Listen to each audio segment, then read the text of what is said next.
Muito bem, pessoal. Vou começar mais uma live. A gente vai falar aí da questão da genética na reprodução humana. A reprodução humana que tem muita ligação com a genética. Eu vou esperar aí o meu amigo Paulo Galo, né, que é professor lá da Universidade do Rio de Janeiro. Faz um ambulatório de fertilidade, é um dos grandes. Olha, já solicitou aqui para entrar, não consegui nem apresentar ele.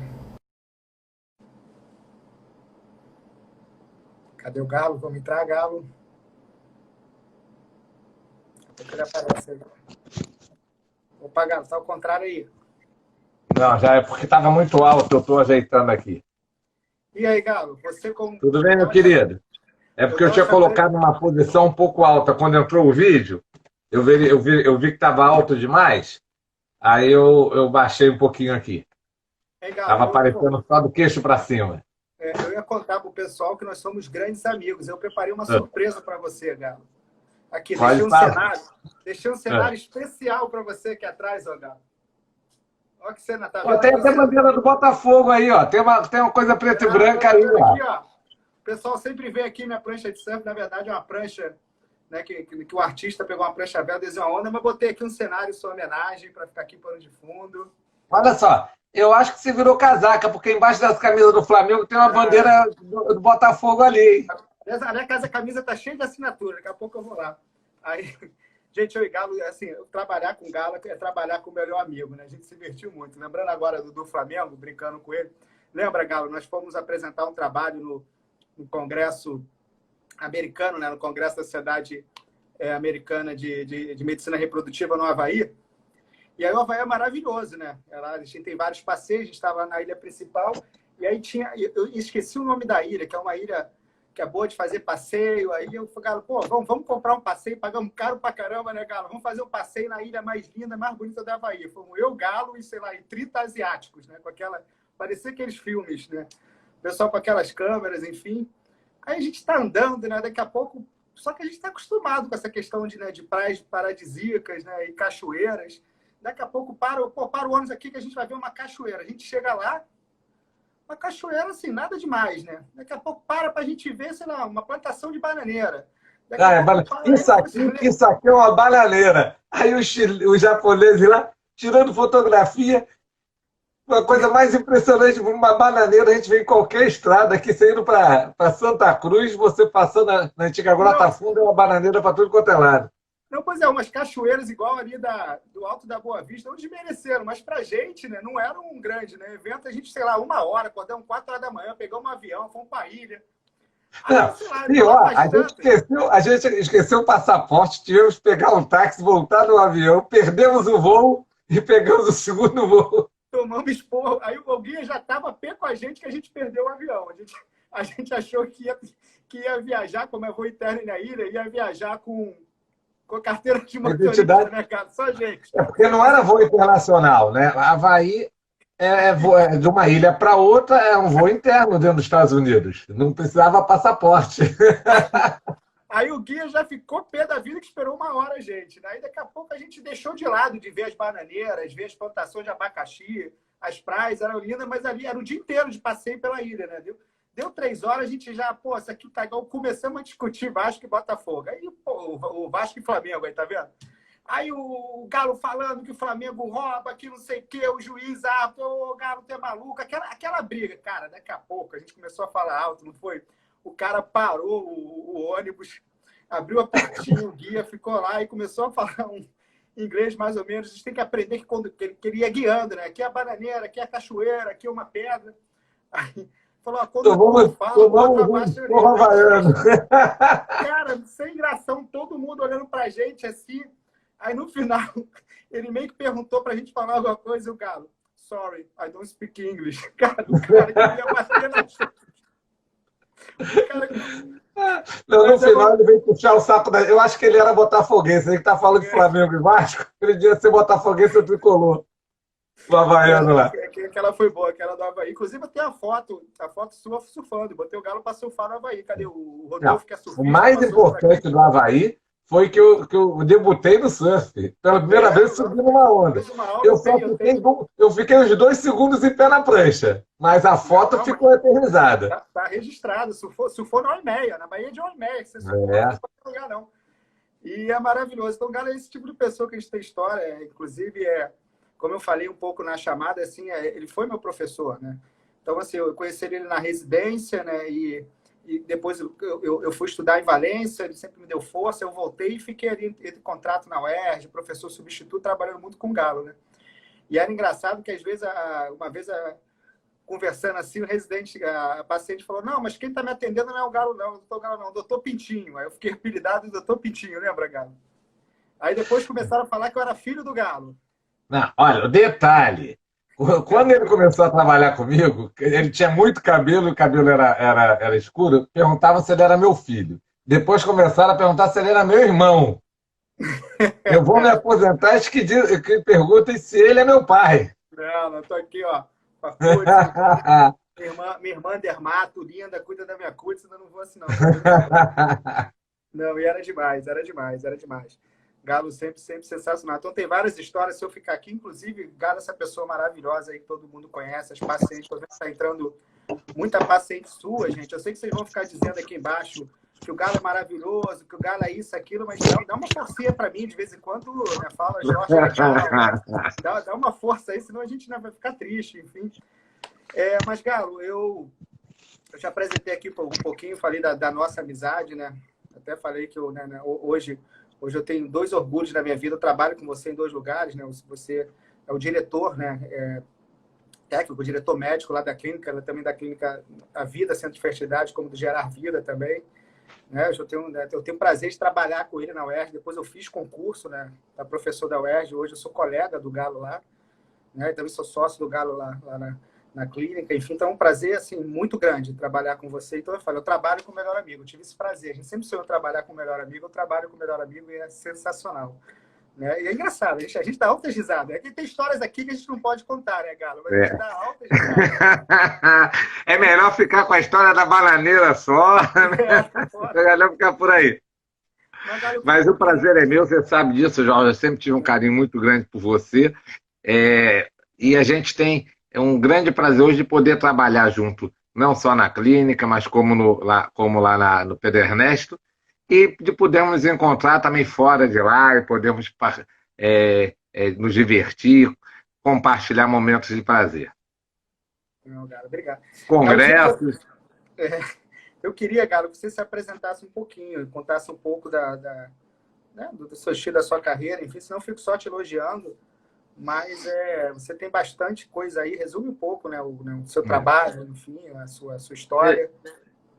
Eu sou médico ginecologista formado há 35 anos, não, já 37 anos de formado, fiz residência em ginecologia na UFRJ, depois fiz o mestrado também na UFRJ e me especializei posteriormente em reprodução humana assistida. Tenho a honra hoje de trabalhar com o Jorge no hospital da Universidade da UERJ, que eu sou professor assistente da UERJ, ele também, e sou diretor médico da Clínica Vida e atualmente sou o primeiro vice-presidente da Sociedade Brasileira de Reprodução Humana.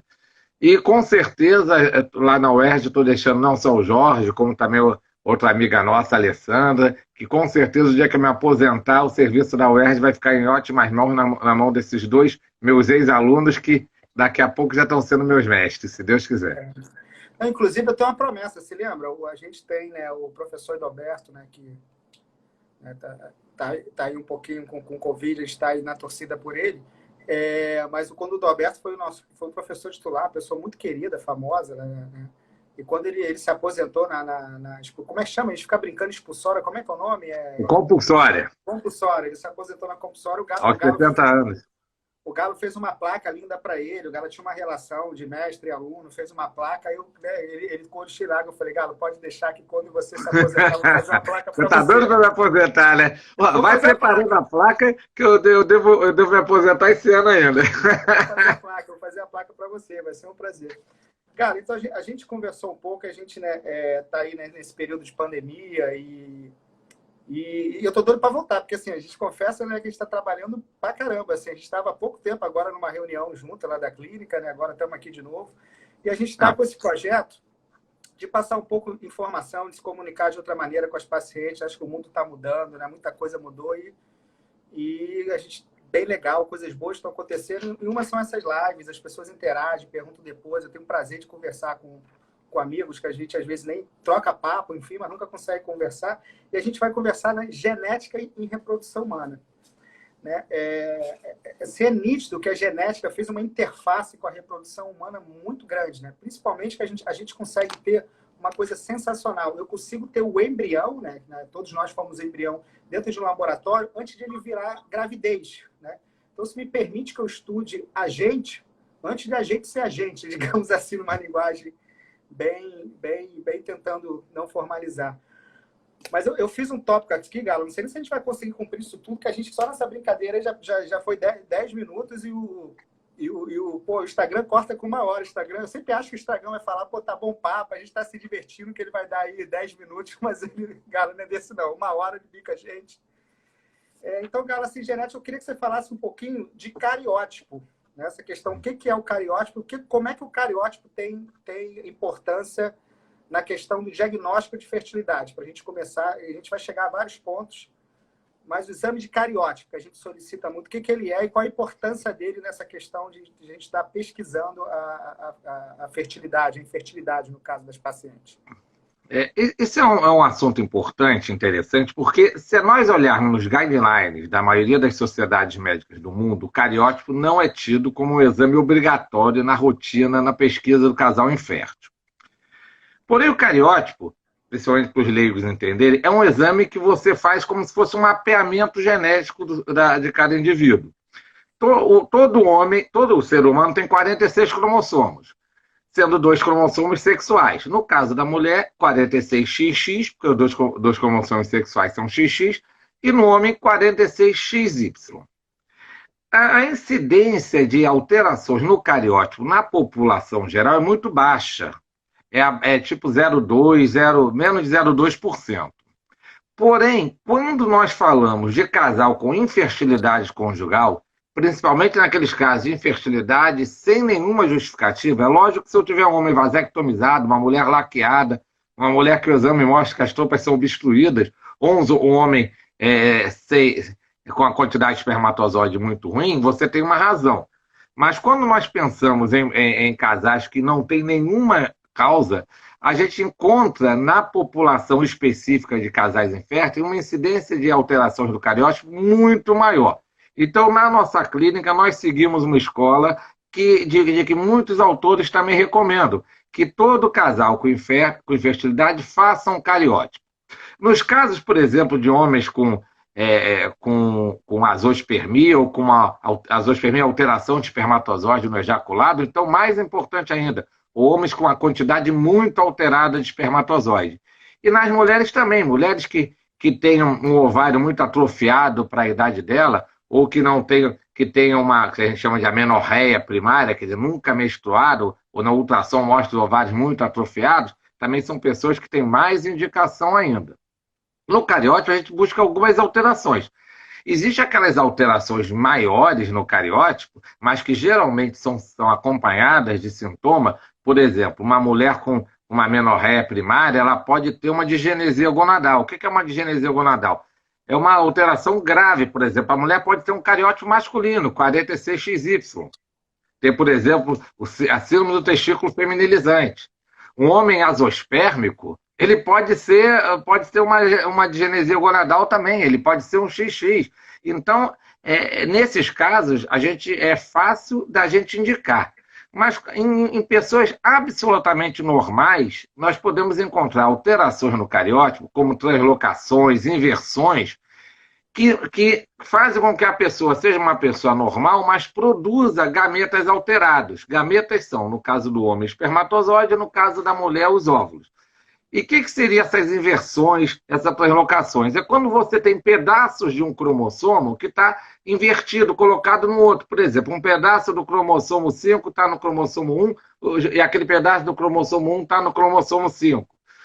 Essa pessoa individualmente é uma pessoa normal, porque ela tem a quantidade exata de material genético, só que ele está só em um local errado, mas ele age normalmente. Na hora de produzir o gameta, o óvulo espermatozoide, essas pessoas que têm translocações e inversões, elas podem gerar óvulos ou espermatozoides que têm excesso de um cromossoma, de material genético do cromossoma, e carência de um outro. Com isso, formam espermatozoides ou óvulos com alterações genéticas, muitas vezes incompatíveis com a gestação, e pode ser a causa da infertilidade. Então, mesmo pessoas absolutamente normais do ponto de vista físico, elas podem ter alterações genéticas no cariótipo que poderiam justificar a infertilidade desse casal. Bem interessante aí, né? Então, assim, a gente tem essa ideia, né, principalmente quando a gente não é da área de saúde, né, que o cariótipo é como se fosse o nosso manual de instrução, né? Como o nosso corpo vai ser formado, né? E assim, se você não tem nenhum problema genético, você olha que não tem problema genético, nenhuma síndrome, entende-se que você tem um cariótipo normal. Então, isso é uma inverdade pelo que você está falando. Senão, provavelmente... Exatamente. Você é normal, existem as alterações genéticas mais grosseiras que levam a doença. Alterações, síndrome de Down, Ehlers, Patal, Klinefelter, mas essas, geralmente, elas têm uma repercussão física. Mas mesmo pessoas que o fenótipo é normal, o fenótipo que a gente quer dizer, são pessoas que você olhando, o seno testículo feminilizante, você olha uma mulher. Você olhando, você não diz isso. Você, síndrome de Schirrmann, não, esqueci uma outra agora, de genesia gonadal. Tem casos que você, olhando fisicamente, é um homem ou uma mulher absolutamente normal, e você se surpreende com uma digenesia gonadal no cariótipo. Perfeito. Galo, então assim, cariótipo, eu resumi um pouquinho, cariótipo é interessante nas sociedades, né, não digo que deve ser de rotina, mas principalmente, né, quando a gente está na clínica de reprodução, a gente está no final da linha, né, onde a paciente já fez alguns tratamentos, passou por outros médicos, é interessante, aliás, a nossa opinião, né, como Clínica Vida, a nossa opinião que deve ser solicitado o cariótipo de rotina. Né? A gente pode nos guidelines, geralmente, os guidelines, para quem não sabe, são os guias, as orientações, os manuais das sociedades. Eles colocam como obrigatório quando você tem abortamento de repetição ou falha recorrente de fertilização in vitro, investigar o cariótipo. O cariótipo é um exame simples, é colhido no sangue, a maioria dos convênios cobre. E eu acho muito, muito desagradável você gastar dinheiro com 1, 2, 3 tratamentos de fertilização in vitro para depois descobrir que o problema estava no cariótipo. Além disso, a gente sabe que na população com infertilidade, essa incidência pode chegar a mais de 3%. E aí, Galo, eu queria falar uma coisa que eu gosto muito, né? Eu gosto muito da parte da reprodução humana, que não está associada à infertilidade propriamente disso. É um dos temas hoje que eu mais gosto da reprodução humana, é esse. E a gente tem uma coisa, não vamos dizer nova no mercado, mas um teste que eu pelo menos ando conversando muito com as minhas pacientes, que não é um teste propriamente dito para investigar a infertilidade ou estar relacionado com alguém que tem infertilidade, né? Então isso é sensacional. Você pode não ter, inclusive, por exemplo, eu tenho uma filha, né? Então, assim, eu tenho uma filha saudável, e eu, por exemplo, posso solicitar esses testes para mim se eu quiser ter outro filho, né? Que é o teste de compatibilidade genética. Explica para a gente o que é isso, especificamente. Que é o CGT. Aí são coisas diferentes. Quando nós falamos em doenças genéticas, tem as doenças associadas ao número de cromossomas, que são as aneuploidias, que é quando o indivíduo tem um número de cromossomas alterado, ou uma doença estrutural no cromossomo. E tem as doenças monogênicas. O que tem a ver doenças monogênicas? São doenças genéticas. Quando eu falo que o cariótipo tem 46 cromossomos, cada cromossomo daquele tem milhões de genes. E todos nós, todo ser humano, temos genes alterados, que são mutações genéticas. Só que como são milhões de genes, normalmente nós somos pessoas normais e nossos filhos também. Por quê? Porque essas doenças monogênicas, elas são recessivas. O que é recessiva? A pessoa só manifesta doença se ele receber esse gene alterado do pai e da mãe ao mesmo tempo, o mesmo gene. Então, são milhões de genes, você dá o azar de tanto o pai como a mãe terem a mesma mutação genética no mesmo local, no mesmo lugar daquele gene. Isso é mais comum em casos de casamentos consanguíneos. Por isso que no passado se falava que primo com primo, irmão com irmã, achavam que isso era castigo de Deus porque a criança nascia doente, porque houve relação entre parentes e tudo mais. Não é isso, é porque quando você pega indivíduos da mesma família, as chances de coincidir de tanto o homem como a mulher terem a mesma alteração genética no mesmo gene aumenta. Mas mesmo em pessoas que não têm nenhuma relação familiar, existem várias doenças, e geralmente essas doenças monogênicas são gravíssimas, muitas delas incompatíveis com a vida, ou até compatíveis com a vida, mas uma vida de sofrimento, levando a uma morte bem precoce dessas crianças. Entra fibrose cística, distrofia muscular, aí entra até outras doenças mais sérias. E hoje em dia já existe um mapeamento, não de todas as doenças. Hoje, se não me engano, são por volta de 600 doenças que já são mapeadas. Então, isso é um exame que, infelizmente, hoje ainda é caro. O CGT custa R$ 4.000 para o casal, é 2.000 para cada um. O dia que for barato, isso talvez passe a integrar a avaliação pré-natal de todo mundo, quer dizer, antes de tentar engravidar. Porque se você avalia previamente e descobre que vocês têm a concordância de uma doença monogênica, você vai saber de antemão qual o risco de um filho seu nascer com aquela doença.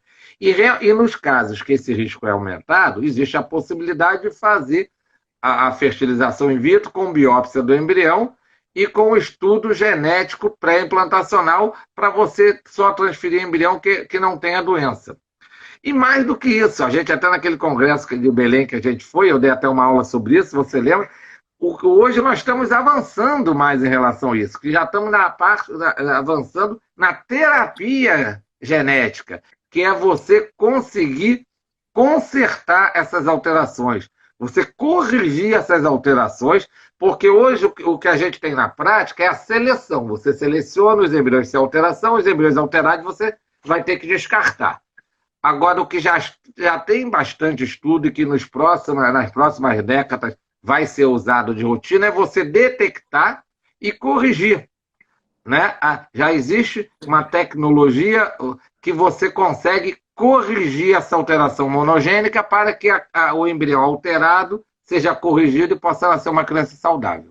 Você está dando spoiler, a gente vai chegar lá. Deixa o CRISPR-Cas9. Essa questão do CGT tem uma doença um pouco mais conhecida. Eu posso estar falando, às vezes, óbvio que a gente não deu uma estudada, né, de como a gente sabe disso, mas posso estar falando, errando um detalhe. Mas tem geralmente são judeus da Europa Central, enfim, que se chama Tay-Sachs, né, que é uma doença neurodegenerativa dessas que o Galo falou. Né? Realmente, as pessoas têm degeneração tanto da parte psíquica como da parte motora. As crianças ali é extremamente triste, enfim, é uma dessas doenças. Tem atrofia muscular esquelética, tem uma série de doenças que geralmente são complexas mesmo. Sem cura, são doenças incuráveis, degenerativas, que levam uma má qualidade de vida até finalizar com a morte. Então, aí, nesse grupo de judeus, especificamente, eles têm que casar com não sei se é com a mesma família ou com o mesmo, enfim, acaba que você não tem essa mesclagem genética. Então, a chance desse gene se encontrarem entre uma mãe e o pai é muito grande, que é aquela questão do azão-azinho que a gente aprendeu no colégio, né, galera? Então, assim, esses genes recessivos, eles são azinhos. O problema é que se fizesse aqui, né, por exemplo, eu podia fazer um estudo desse, né, aqui de compatibilidade genética, e de repente eu achasse a Tay-Sachs. E aí, de repente, a minha esposa, a gente fazia o teste nela, já ficava desesperado. Se eu fosse ler, caramba, Tay-Sachs, neurodegenerativa, a criança vai falecer com 5 anos, já dá um medo. Tu lê aquele laudo ali, tu já liga para o médico na hora. Só que é o azinho. E aí minha esposa faz o mesmo teste, ela não tem nada, mas ela tem fibrose cística. Se eu não tenho fibrose cística e ela não tem Tay-Sachs, não tem problema nenhum, não dá match. O problema é se der match. E aí, se der match, Galo, a gente tem mais ou menos 25% de chance, não é isso? Já que é azinho, de ter um filho. Não necessariamente seu filho nascer. Mas aí a reprodução humana entra bem nisso. Quer dizer, é um teste que não é para fertilidade, tem nada a ver com fertilidade, como o Galo falou, na verdade. A gente acredita que no futuro você vai numa consulta como a gente faz aqueles pré-concepcionais para ver, para ver se você tem alguma doença, se está bem de saúde, enfim, vai solicitar isso e eventualmente pode achar um match dessas doenças raras e dar para o casal. E aí sim a gente vai ter que ir para a reprodução humana e estudar o embrião. Tá? E aí eu vou entrar no nosso próximo tema, o estudo genético pré-implantacional. O que é isso, Galo? Fala para gente. O estudo genético pré-implantacional, ele obrigatoriamente, atualmente, requer uma fertilização in vitro. Você faz a fertilização in vitro, deixa o embrião evoluir no laboratório até o 5º dia. Hoje, ainda o padrão ouro ainda é a biópsia embrionária. Agora já está se desenvolvendo bastante o estudo genético não invasivo, estudando o líquido, o meio de cultivo do embrião para não precisar biopsiar. Já tem vários estudos, vários laboratórios avançados nessa área, já tem alguns até sendo comercializados, mas ainda é considerado experimental. Mesmo que alguns laboratórios e até algumas clínicas do Brasil vendam o peixe, mas hoje ainda é experimental. Mas, normalmente, como é que é feito? O tradicional. Deixa o embrião evoluir até blastocisto, faz uma biópsia do embrião, tira algumas células desse embrião. Blastocisto é o embrião que evoluiu até o 5º dia, 5º ou 6º dia, e manda para estudo genético, é como se você fizesse um cariótipo do embrião. Esse é o chamado PGT. Então, quando eu falo estudo genético pré-implantacional, antigamente era PGS, os clínicos genéticos, era PGD e PGS, hoje você tem o nome PGTA, que é o teste genético pré-implantacional para aneuploidia, que é como se fizesse um cariótipo do embrião. Se a gente previamente sabe que o casal já tem uma translocação ou uma inversão, translocação robertsiana ou não, aí tem que fazer o PGT-SR, que é um PGTA mais específico que vai focar, vai amplificar mais aquela área. Por isso a importância do cariótipo prévio. Se você sabe que o pai ou a mãe tem uma translocação, uma inversão, você, na hora de fazer a biópsia do embrião, você faz o PGT-SR, que é um PGTA, que além de fazer o PGTA, ele vai focar mais naquela área de inversão genética que um dos progenitores tem. Você vai amplificar melhor aquela área para ver melhor isso.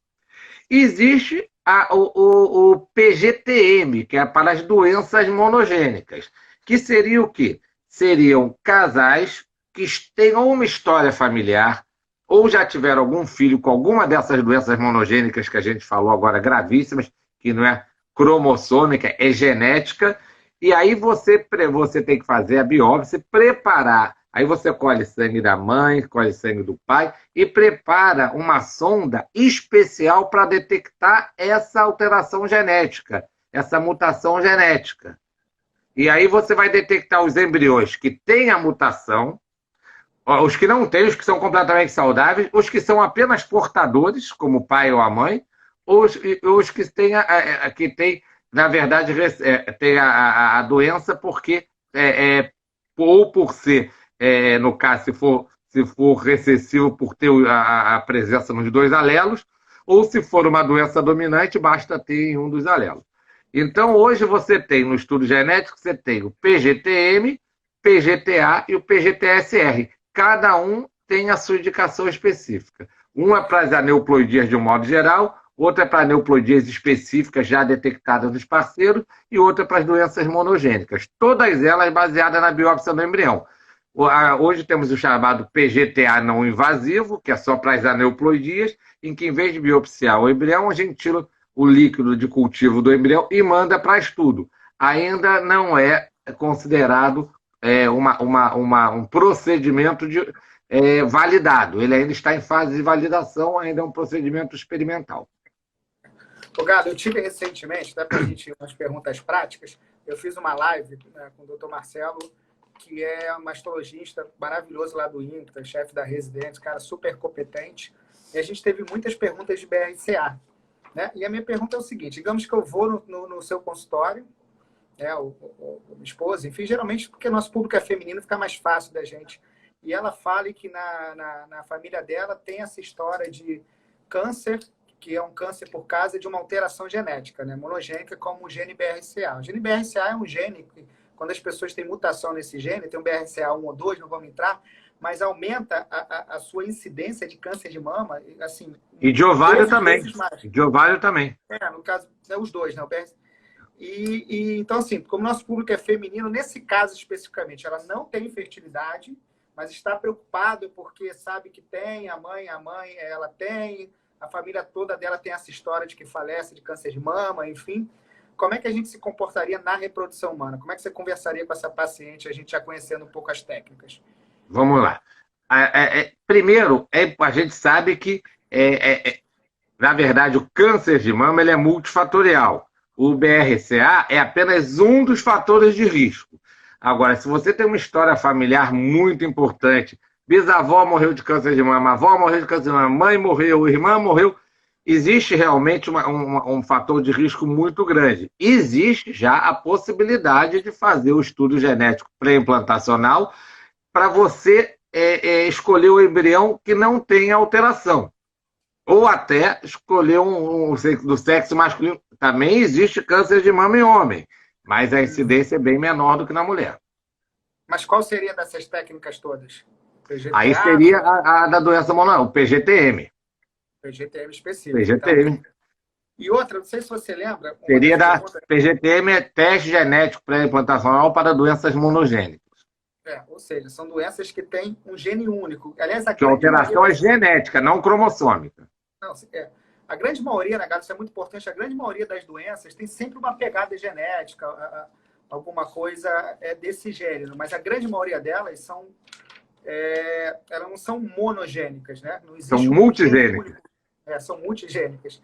Né? Então, assim, a primeira coisa, assim, não é qualquer doença, diabetes está relacionado com algum componente genético, tá, enfim, mas a gente precisa especificamente essa relação direta de um único gene com a doença, porque a gente não tem como retirar, fazer embriões, se for 8, 10 genes envolvidos, para a gente ter embriões que não tem os 10 genes, é quase impossível que a gente ache ou consiga. Eu não sei se você lembra, Gala, muito tempo atrás, deve ter uns 10 anos, enfim, né? Eu vi até recentemente, a Globo tá repassando, enfim, uma doença, uma novela que fazia a... Como é que chama?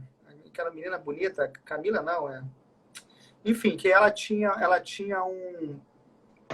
uma leucemia, não vou especificamente, a mãe dela precisava ter outro filho na reprodução que fosse compatível para não vou me lembrar da novela, é Carolina Dickman, se não me engano, a cena clássica, aquela novela aquela com a cabeça, Carolina Dickman. Tinha uma coisa da reprodução humana. Nesse caso, me explica um pouco como é que funciona isso, o que seria. E é o que fala do irmão HLA compatível. O que acontece? A gente sabe que alguns tipos de leucemia e tudo mais, você vai precisar fazer um transplante de medula. E para o transplante de medula, existem algumas compatibilidades, principalmente do HLA. E essas compatibilidades, às vezes, não é fácil você achar um doador com as mesmas características. E hoje a medicina reprodutiva já permite você fazer fertilização in vitro, selecionar o embrião que tem as características do HLA semelhante da criança que tem a doença, para permitir que você tenha um irmão e, a partir das células de medula óssea desse irmão, você conseguir fazer um transplante e salvar a vida do irmão mais velho. Isso já tem vários casos relatados na literatura. Isso é.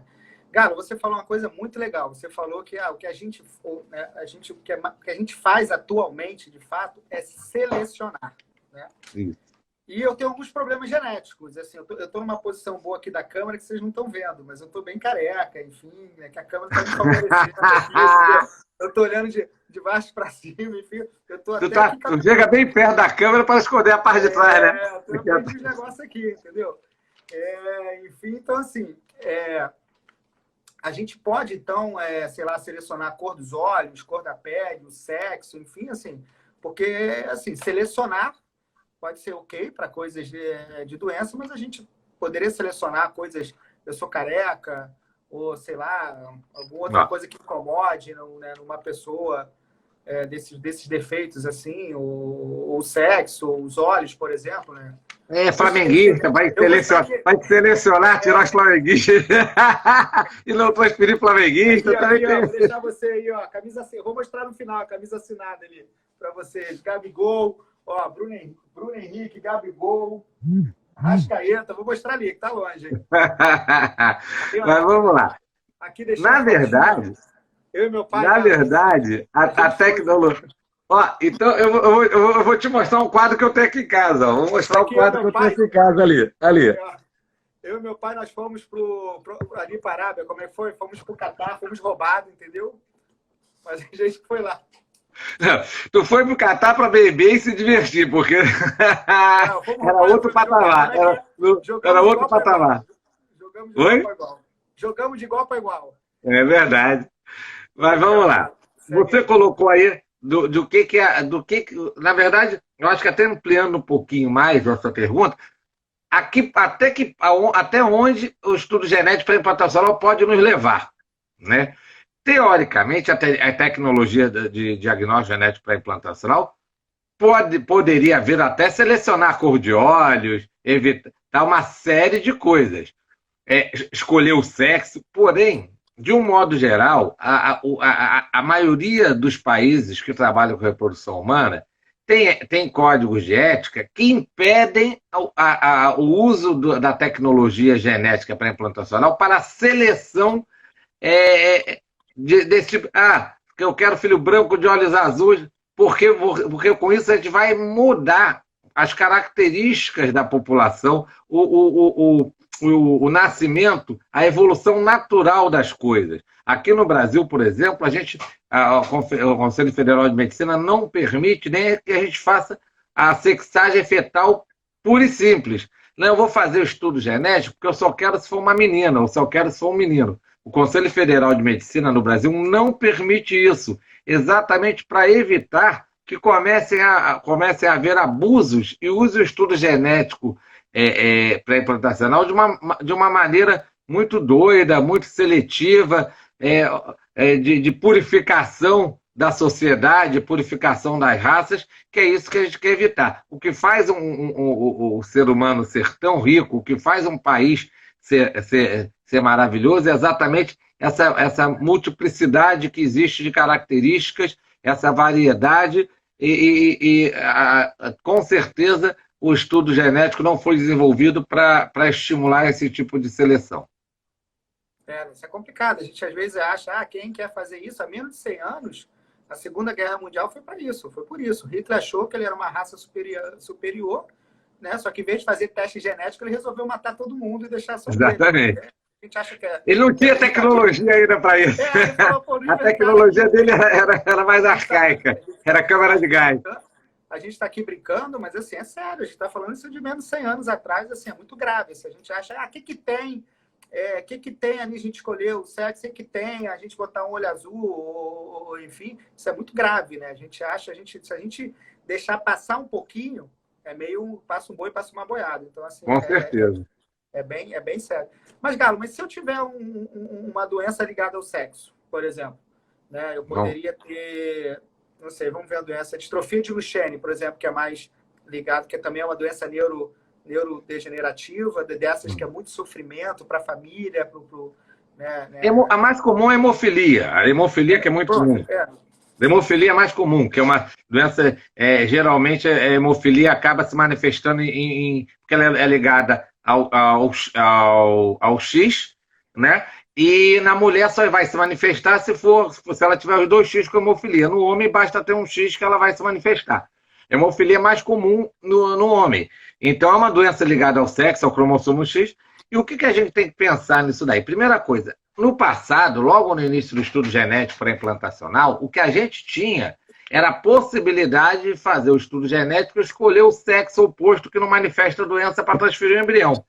Hoje a gente consegue mais do que isso. Hoje a gente consegue detectar o embrião saudável, independente de ser homem ou ser mulher, e transferir o embrião independente do sexo, que seja livre da doença. Logo no início, o que a gente fazia era selecionar o sexo.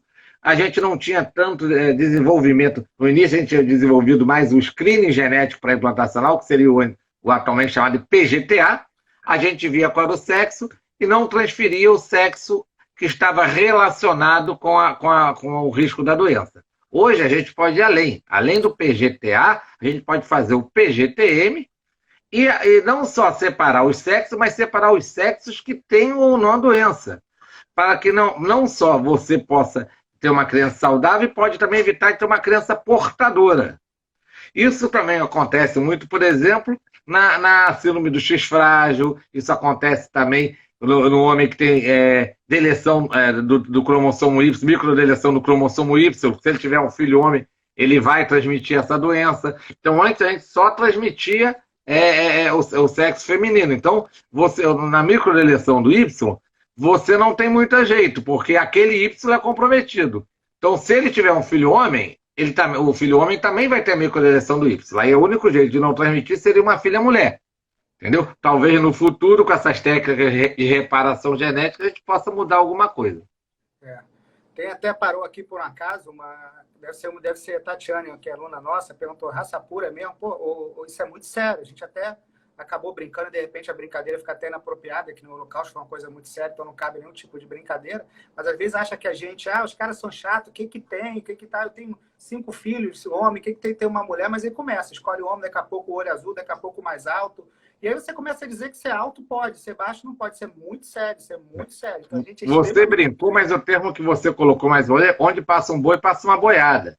Tudo começa, você abre uma exceção à regra, aí abre outra, daqui a pouco tudo é uma justificativa. Se o cara pode escolher o acordeon, porque não pode escolher o sexo, porque não pode escolher a altura, aí daqui a pouco, quer dizer, se você não seguir aqueles padrões pré-determinados, você fica discriminado. Então, eu acho que realmente isso, os comitês de ética do mundo inteiro, eles são contrários a essas seleções artificiais. Não, e a gente, assim, então eu ratifico os comitês de ética, assim, não tem, não pode. Eu, às vezes, até quando no Congresso, eu me preocupo muito com essa questão que a gente seleciona. É óbvio que a gente está selecionando sempre por bem, mas quantas coisas foram feitas por bem que eventualmente foram desvirtuadas? Então, eu me preocupo muito, a gente, né? É óbvio, o Galo está aqui para... Eu sempre dou um exemplo que a tecnologia, ela é sempre criada para o bem. O ser humano é que deturpa a tecnologia. O automóvel foi criado para aumentar a rapidez do transporte e salva muitas vidas quando usado na ambulância, quando usado no corpo de bombeiros. Agora, quando o automóvel está na mão de uma pessoa alcoolizada, ela pode, em vez de trazer benefício, trazer prejuízo com morte. O avião foi inventado para facilitar o transporte, mas aí na guerra o nego descobriu que poderia usar o avião para jogar bomba em cima dos outros. Então, na verdade, toda a tecnologia, quando ela é criada, ela tem uma finalidade de ser utilizada para o bem da humanidade. O grande problema é que o ser humano é defeituoso. Isso do ponto de vista psicológico, emocional, moral, e essas deturpações é que fazem com que a tecnologia seja usada de forma inapropriada. E na verdade a gente devia estar usando a seleção genética para misturar as pessoas, né? Porque como o Galo falou, né? Assim, a diversidade é uma coisa maravilhosa. Talvez fique ideia, vamos misturar as pessoas em vez de selecionar. Galo, deixa eu passar um pouco, vamos sair um pouco dos testes genéticos, aí a gente falou, a gente seleciona, e a gente pontuou bastante essa questão da seleção, né? Falou como é importante, que às vezes acha o que tem, só um, né? E a gente teve o Holocausto aí, menos de 100 anos atrás, uma das coisas mais sérias que aconteceu na humanidade, porque alguém achou que uma característica genética... Há 80 anos isso, há 80 anos. E, né, é muito sério. Então, assim, não deixa de ser a mesma coisa. Quando você quer selecionar selecionar a espécie humana por uma maneira elitista, você está fazendo a mesma coisa que o Hitler fez. O Conselho Federal de Medicina... Eu estou exagerando, mas é isso. O Conselho Federal de Medicina só autoriza a utilização das técnicas de estudo genético pré-implantacional para prevenir a transmissão de uma doença genética para a prole. Então, é só nesses casos que é autorizado. Não, tá ótimo. Galo, e aí vamos sair um pouco da seleção. A gente falou bastante, pontuou até as questões, acho que éticas, morais, a gente precisava falar disso. E tem a questão aí das técnicas de consertar, né? Fala um pouquinho, você falou um pouquinho lá no começo, mas como é que vai ser isso? Eventualmente a gente pode chegar a um ponto de de não encontrar embriões. Assim, a gente seleciona, mas dentro daquele rol que a gente tem para selecionar, a gente não tem a pessoa isenta de doença, né? E aí a gente está começando a evoluir para consertar, não é isso? Exatamente. É a tecnologia de reparação genética. E aí tem basicamente duas tecnologias, porque essas doenças genéticas, elas podem ser originárias dos cromossomas e dos genes intranucleares e pode ser também de alterações do DNA mitocondrial, que fica no citoplasma. Então, basicamente, nós temos dois tipos de tecnologia que está avançando nessa área. Um é o CRISPR-Cas9, ou CRISPR-Cas9, que é uma tecnologia para reparo dessas doenças monogênicas, que são essas alterações genéticas que existem dentro dos genes do cromossoma, quer dizer, nucleares. E tem a tecnologia, que é uma tecnologia que seria como se fosse um transplante de citoplasma ou transplante mitocondrial, em que você pega um embrião ou um óvulo de uma pessoa que tenha essa alteração mitocondrial, porque para o pessoal que vai lembrar de biologia, a célula ela tem uma membrana em volta, tem o citoplasma, onde ficam as mitocôndrias, as organelas todas, tem a membrana nuclear e tem o núcleo. Dentro do núcleo você tem o material genético, a maior parte do material genético, 99,9%. Tá? Então, o CRISPR-Cas9, que corrige as doenças monogênicas, ele vai agir naquele material genético que fica dentro do núcleo. Já esse de reparo de doenças mitocondriais vai agir, vai tentar reparar as doenças que estão na mitocôndria, que são organelas que se situam no citoplasma, ou seja, fora do núcleo da célula. E essa mitocôndria é fundamental para a respiração celular. A mitocôndria é o pulmão da célula, ela é que transforma a glicose em energia para que a célula se desenvolva e cresça. E quando essas mitocôndrias têm mutações, que são chamadas as doenças mitocondriais, mutações mitocondriais, a única maneira de você corrigir isso seria retirar o núcleo da paciente e colocar no núcleo de uma outra célula com mitocôndrias saudáveis. Né? E também isso é uma coisa que já está avançando bastante, já temos resultados, tanto o CRISPR-Cas9 como esses transplantes de citoplasma, com resultados bastante satisfatórios. Hoje ainda é uma tecnologia experimental, porque não é fácil, pode não resultar em sucesso, então ela é feita ainda muito experimentalmente, com células de animais e tudo mais, mas nós acreditamos que nas próximas décadas isso seja a solução das doenças genéticas. Em vez da gente escolher os embriões bons e jogar os embriões alterados fora, nós vamos conseguir corrigir esses embriões, aumentando as chances de você conseguir uma gravidez saudável sem precisar descartar nenhum material. Eu lembro que uma vez eu assisti uma aula de CRISPR, o cara explicou muito interessante. Aula de CRISPR? O cara explicou uma coisa. Ele estava um pouco em inglês, pode ser que eu esteja traduzindo um pouco errado, mas era como se fosse assim, você tem um código genético, é uma frase. Aí ela está cheia, né, tem uma frase com palavras que vai passar a mensagem, que é o código genético. E, eventualmente, você tem um defeito de uma palavra. Era para escrever com 2 S, alguém escreveu com C cedilha, digamos assim. Ele vai lá, recorta aquela palavra, né, que está escrito com C cedilha. Recorta, né, aquele trecho. A palavra com 2 S e ele faz um Ctrl+C, um Ctrl+V, digamos assim, né, tentando explicar. Não é isso, mas é interessante. É mais ou menos isso. Você vai recortar o pedaço, o código genético que está alterado, recortar aquele pedaço e substituir pelo correto, pelo código genético correto. Isso aí é o futuro. E, Galo, você sabe quando eu comecei a fazer reprodução humana, eu fazendo sempre novela. Eu era muito noveleiro, agora não sou mais não, mas... Eu vou contar como você sobreviveu em Valência. Não, mas, cara, aliás, eu estava indo, devia ser mais ou menos ali, não sei se eu estava em Valência na época, eu estava indo, porque em 2000 teve ali a novela O Clone, tinha aquela questão, que era um cara que fazia reprodução humana, né, e tinha a questão do clone, né, e as pessoas, sempre amigos que não são médicos, geralmente amigos de infância, o pessoal, né, que surfa comigo aqui, sempre pergunta, e dá para fazer clone, não dá para fazer clone, enfim. Mas é uma coisa, na reprodução humana, né, primeiro assim, né, tudo que a gente vai fazer, a gente precisa de um princípio ético moral, o quê? Assim, por que eu vou fazer isso? Tem que se justificar. Por exemplo, você não tem Qual a como você finalidade? Qual a finalidade? É para o bem da humanidade ou para o bem pessoal? Então, então Individual. assim, aí, pô, ok, o Galo aí, uma pessoa maravilhosa, um ser humano evoluído, um médico aí de renome. Aliás, nenhuma paciente aí, todo mundo falou Galo, maravilhoso, meu médico, não sei o quê, botou minha filha no mundo, enfim, não recebi nenhum Georgia maravilhoso. Pedi alguém, meu amigo aí, alguém que falou assim, bota um Georgia maravilhoso aqui. Alessandra, dá uma força pro Jorge aí, Alessandra. Camila, que foi Beatriz, aqui, a Beatriz Tupinambá entrou, pede pra ela. Ô, Beatriz, bota aí, Georgia, elogia o Jorge. Georgia é melhor que o Galo. Alguém escreve aí, Georgia é melhor que o Galo. Dá uma força aí, a Beatriz está dizendo que tá com saudade de nós dois. Nós de você também, Bia. Escreve aí, porque aí eu vou tirar um print. O que eu vou fazer? Eu vou tirar o print desse e dessa, ó. Jorge Clone, novo período é ótimo, ó.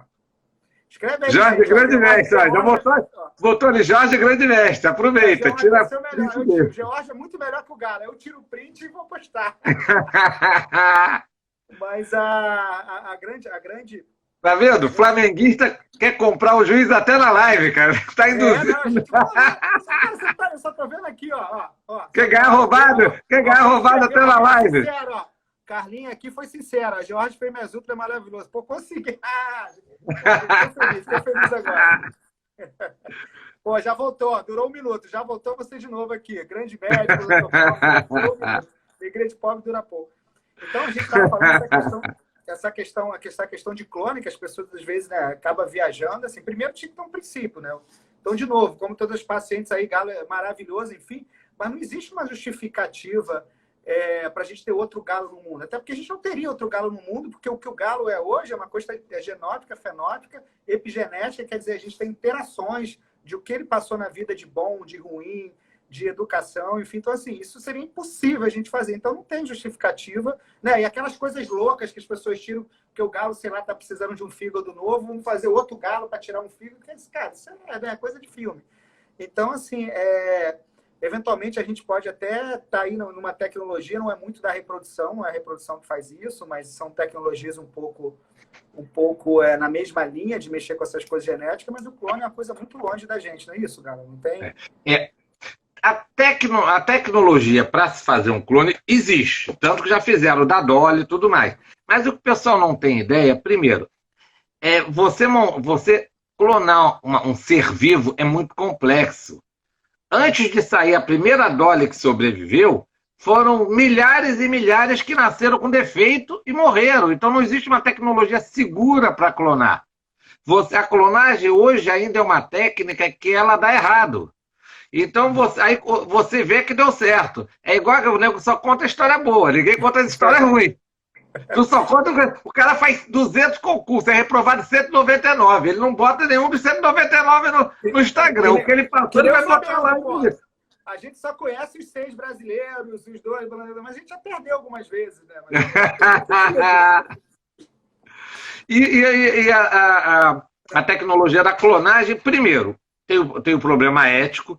Segundo, que você colocou, que é muito importante, um ser humano, ele é resultado não só do seu material genético, mas como de toda a experiência que ele adquire desde o momento que nasce. Então, uma mesma pessoa, se fosse clonada, poderia ser uma pessoa completamente diferente. Uma pessoa que era altruísta pode ser um ser egoísta, uma pessoa que era do bem pode ser do mal. Então, isso o que faz uma pessoa não é só esse material genético. Podia nascer um Galo flamenguista, de repente, né? Vai que acontece. Né? Tu já está me desejando mal, Agora, que a tecnologia na mão de uma pessoa maluca é possível, não haja dúvida que mais cedo ou mais tarde vai ter um doido querendo se clonar por aí. Um milionário doido querendo se clonar. E profissionais sem escrúpulos que vão aceitar o dinheiro desse doido, com certeza.